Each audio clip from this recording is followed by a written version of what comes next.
જય શ્રી કૃષ્ણ. આજે હું ભગવદ્ ગીતાના પહેલા અધ્યાયના ત્રીજા શ્લોકનો બોલીશ અને તેનો અનુવાદ કરીશ.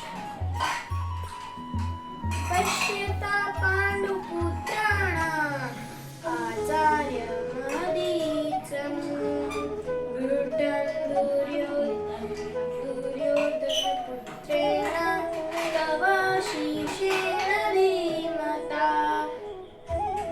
આપણે પહેલો ત્રીજો શ્લોક બોલ્યો. હવે આપણે આનો અનુવાદ સમજીશું. તો ચાલો શરૂ કરીએ. પશ્ય જુઓ, એમાં આ પાંડુ પુત્રાણ પાંડુના પુત્રો ની આચાર્ય હે જ આચાર્ય મહદી વિશાળ ચમુન સેનાને વ્યુહમાં વ્યક્તિ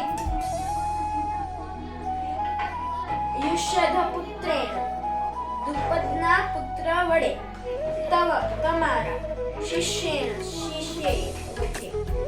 ધીમતા બહુ બુદ્ધિમાન. હવે આ આપણો અર્થ હતો. તો હવે આપણે આનો અર્થ સમજીશું આખો.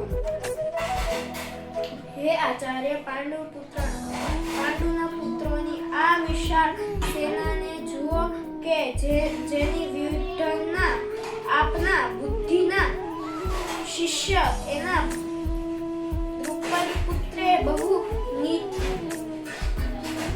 નિપુણતાથી કરી છે. આ આપણે ત્રીજો શ્લોક બોલ્યો. હવે હું તમને એક વાત કહીશ, ભગવદ્ ગીતા વિશે થોડુંક જણાવીશ. હવે આપણે તો ભગવદ્ ગીતા એક પુસ્તક જ નહીં, જ્ઞાનનો સાગર છે, જીવનનો આધાર છે. આ એક પુસ્તક તમારું જીવન બદલી શકે. તમને આ વિડિયો ગમ્યો હોય તો લાઈક